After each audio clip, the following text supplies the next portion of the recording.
ఓం శ్రీ పరమాత్మనే నమః. శ్రీమద్ భాగవత సంగ్రహము దశమస్కందములోని ఉత్తర భాగం మనం ఈరోజు తెలుసుకుంటున్నాము. ఉత్తర భాగంలోని మొదటి భాగాన్ని తెలుసుకుంటున్నాము. ద్వారకా విలాసము ప్రద్యుమ్నుడు.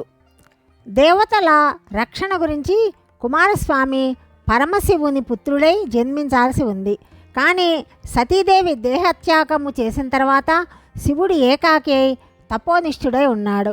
శివునినే పతిగా వరించి అతనికి తెలియకుండా అతని పరిచర్యలు చేస్తున్నది హిమగిరి నందిని అయిన పార్వతి. ఆమె యందు అతనికి అంటే శివుడికి మనసు లగ్నం అవ్వాలి. వాళ్ళు దంపతులైతే తప్ప దేవతల కోరిక ఫలించదు. కాబట్టి దేవతలు మన్మధుని ఆశ్రయించి శివుని పైన తన కామాస్త్రాలు ప్రయోగించమని అడుగుతారు. మన్మధుని చర్య వల్ల ధ్యాన విక్షేపం కలిగిపోతుంది శివుడికి. శివుని యొక్క మూడవ నేత్ర జ్వాలకు అతడు భస్మమైపోతాడు. అయితే మన్మథ బాణ ప్రభావం చేత శివుని మనస్సు చెల్లించి పార్వతి యందు లగ్నమవుతుంది. ఆమెను వివాహం చేసుకుంటాడు. పతి వియోగంతో మన్మధుని భార్య అయిన రతీదేవి దుఃఖిస్తుంటుంది. శివుడు ఆమె యొక్క మొరను ఆలకిస్తాడు. ఆమెను కనికరించి మన్మధుడు అనంగుడై అంటే అశరీరుడై ఆమెతో సంచరించగలని చెప్తాడు. కానీ సౌందర్యానికే ప్రతీకమైన మన్మధునికి రూపం లేకపోవటమేమిటి అని ఆమెకి సంతృష్టి కలగదు. అప్పుడు శివుడు ద్వాపర యుగంలో అవతరించనున్న నారాయణునకు మన్మధుడు సుందర రూపంలో పుత్రుడే జన్మిస్తాడని, అప్పుడు ఆమె అతనితో కలిసి జీవించవచ్చని చెప్తాడు. రుక్మిణీ కృష్ణులకు మన్మధుడు పుత్రుడై జన్మించి ప్రద్యుమ్నుడు అని పిలువబడతాడు. ద్వారక ప్రజలందరూ కూడా అమితమైన ఆనంద ఉత్సాహాలతో ఉత్సవాన్ని జరుపుకున్నారు. శంబరాసురుడు అనే రాక్షసుడు తన మృత్యువు కృష్ణుని పుత్రుని చేత సంభవిస్తుందని తెలుసుకున్నాడు. అందరూ వేడుకలలో నిమగ్నమై ఉన్న సమయంలో ప్రద్యుమ్నుడు పుట్టిన 7వ రోజే ఆయన్ని ఎత్తుకొని పోయాడు. బిడ్డడిని ఎలాగ చంపాలి, ఎక్కడ చంపాలి అని ఆలోచించాడు. ముద్దులు కొలిపే ఆ ముగ్ధమోహనాకారుని చంపటానికి ఆ అసురునికి కూడా చేతులు రాలేదు. చివరికి వానిని సముద్రంలో పారేస్తే సముద్రుడే తన గర్భంలో కలుపుకుంటాడులే అని నిశ్చయించుకున్నాడు. ఆ బిడ్డను సముద్రంలో పారవేసి తన మృత్యుభయం తొలగిపోయిందని సంతోషించాడు. సముద్రంలో పడిన బాలుని ఒక పెద్ద చేప మింగేసింది. అతి పెద్దదైన ఆ చేపను జాలర్లు పట్టుకొని రాజైన శంబరుని వద్దకి తీసుకెళ్లారు.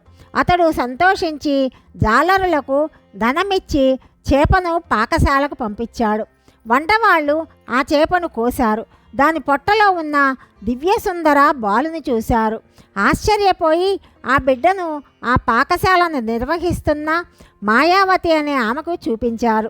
ఆ బిడ్డను చూడగానే ఆమెకు వానిపైన అకారణమైన మోహం పుట్టుకొచ్చింది. వానిని ప్రేమతోటి పెంచసాగింది. బాలుడు పెరిగి పెద్దవాడయ్యాడు.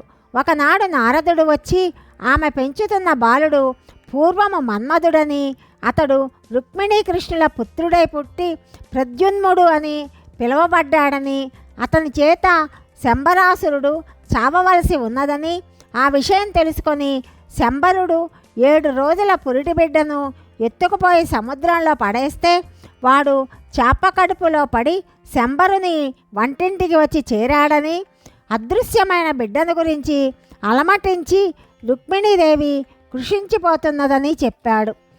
ఇంకా నారదుడు మాయావతితో ఇలా చెప్తున్నాడు. మాయావతి అని పిలువబడే నీవు నిజానికి మన్మధుడి భార్య అయిన రతీదేవివి.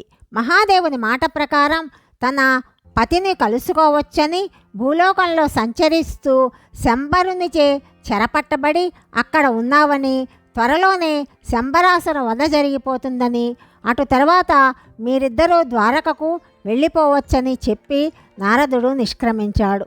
ప్రద్యుమ్నుడు నవయవ్వనవంతుడైన అతి సుందర రూపుడయ్యాడు.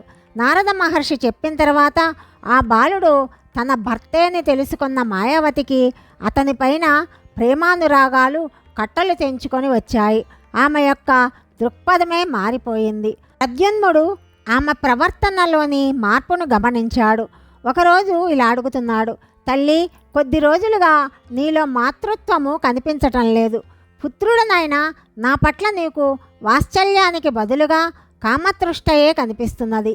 నా ఊహయే నిజమైతే ఇది ధర్మవిరుద్ధము, ఇది ఘోర పాపము. నీ మనస్సును సరిదిద్దుకో అని మందలించాడు.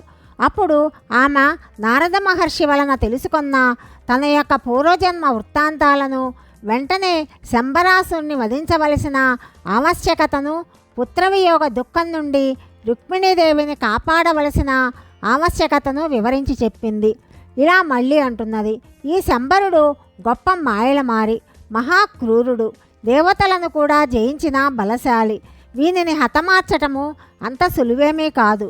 వీని మాయలను అరికట్టగల మహామాయా విద్యను నీకు నేర్పుతాను అని ప్రత్యున్మునికి మాయావతి ఆ విద్యను ఉపదేశించింది. యుద్ధానికి సర్వసన్నద్ధుడై వెళ్ళిన ప్రద్యున్మ కుమారుడు శంబరుని యుద్ధానికి కవ్వించి ఈ విధంగా అంటున్నాడు, ఓరి రాక్షసాధమా, నన్ను సముద్రంలో పడేసి నీ చావును తప్పించుకుందామనుకుంటున్నావా? చావును ఎవరైనా తప్పించుకోగలరా? ఎలాగ తప్పించుకోగలవో చూద్దాం, బయటికి రా అని కేక వేశాడు. శంబరుడు రోషంతో భయంకరంగా గర్జించి గదను ఎత్తుకొని ప్రద్యున్ముని తలకు గురిపెట్టి కొట్టాడు. ప్రద్యున్ముడు మెరుపుతీగలాగా తప్పించుకొని తన గదతో అసురుని గదను ముక్కలు చేశాడు. వానిని మొత్తాడు. ఆ దెబ్బలకు శంబరుడు భయపడిపోయాడు. మాయా ప్రయోగం చేసి ఆకాశం నుండి బాణాల వర్షాన్ని కురిపించాడు. ప్రద్యున్ముడు సాత్విక మాయను ప్రయోగించాడు. శరవర్షాన్ని ఆపేశాడు. ఆ విధంగా శంబరుడు ప్రయోగించిన మాయలన్నింటినీ త్రిప్పికొట్టేసరికి వాడిక చేసేదేమీ లేక ముష్టి యుద్ధానికి దిగాడు. ప్రద్యున్ముడు వాని శిరస్సును ఖండించాడు. దేవతలు సంతోషించి పుష్పవృష్టి కురిపించారు. ప్రద్యున్ముని తీసుకొని మాయావతి అయిన రతీదేవి ఆకాశ మార్గాన ద్వారకా నగరం చేరింది. రుక్మిణీ భవనంలో వెలిసింది. ప్రద్యున్ముని చూసి అక్కడ అంతఃపురాంగనలు, పరిచారకలు అతడు శ్రీకృష్ణుడే అని భ్రమపడ్డారు. అయితే ఆ పక్కనున్న స్త్రీ ఎవరు అని తికమక పడ్డారు. ముమ్మూర్తుల శ్రీకృష్ణుని పోలిన ఆ యువకుడెవరు, ఆమె ఎవరు అనే కుతూహలంతో స్త్రీలంతా వారి చుట్టూ మూగారు. ఏమిటి సందోహమని రుక్మిణీదేవి కూడా వచ్చి చూసింది. తన కన్నులను తానే నమ్మలేకపోయింది. ముమ్మూర్తుల తన భర్తలాగే కనిపిస్తున్న ఈ యువకుడెవ్వరు? అతనిని చూడగానే ఆమె కన్నుల నుండి అశ్రువులు, చన్నుల నుండి పాలధార ఆరంభించాయి. ఆమె తన చెలికత్తెలతో ఇలా అంటున్నది, చెలి, ఈ సుకుమార సుందర యువకుడెవ్వరో కదా, ఎక్కడి నుండి ఎందుకు వచ్చాడో, ఇతనిని కన్నా భాగ్యవతి ఎన్ను నోములు నోచి కన్నదో కదా. నా తొలిచూరి బాలుని నా ప్రక్క నుండి ఏ పాపాత్ముడు దూరం చేశాడో, వాడు ఏ చల్లని తల్లి వద్ద పెరుగుతున్నాడో, ఈసరికి వాడు కూడా ఇంతవాడే అయి ఉంటాడు. ఇతడు నా పుత్రుడే అయి ఉండునేమో అనిపిస్తున్నది. కాకపోతే ఇతనిలో నా పతి పోలికలు ఎందుకుంటాయి? ఇతనిని చూస్తుంటే ప్రేమ పొంగి పొర్లుతున్నది. హృదయము ఆనందంతో నిండిపోతున్నది.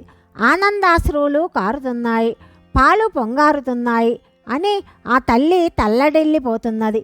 అంతఃపురంలో జరుగుతున్న సందడి గురించి తెలుసుకొని శ్రీకృష్ణుడు దేవకి వసుదేవులను తీసుకొని అక్కడికి వచ్చాడు. అన్నీ తెలిసుండి కూడా ఏమీ తెలియనట్టు అంతా గమనిస్తున్నాడు. అందరిలో కుతూహలము పతాక స్థాయికి చేరేసరికి నారద మహర్షి ప్రత్యక్షమయ్యాడు. శంబరుడు పసికందుని ఎత్తుకొని పోయినప్పటి నుండి ప్రత్యున్మునిచే సంహరించబడినంత వరకు జరిగిన వృత్తాంతమంతా వివరించి చెప్పాడు. మాయావతి ఎవరో కూడా అందరికీ తెలియపరిచాడు. మరణించిన బాలుడు బ్రతికి వచ్చినంత ఆనందం కలిగింది అక్కడ వాళ్ళందరికీ.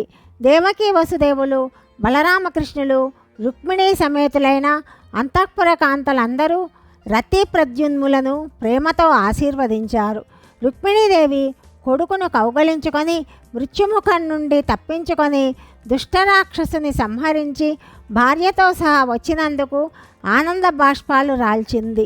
నిత్య నూతన యవ్వనవతి అయిన ఆ దివ్యసుందరి తన కోడలు అయినందుకు ఆమెంతో పరవశించిపోయింది. ఆమెను ఆలింగనం చేసుకున్నది. ద్వారకా నగరవాసులందరూ కూడా ప్రద్యున్మ కుమారుని గాథను చెప్పుకొని ఆనందించేవారు. ఆ దివ్య దంపతులను చూసి సమ్మోహితులయ్యేవారు. సత్యభామ, శమంతకమణి, జాంబవతి గురించి తదుపరి భాగంలో తెలుసుకుందాం. సర్వం శ్రీకృష్ణార్పణమస్తు.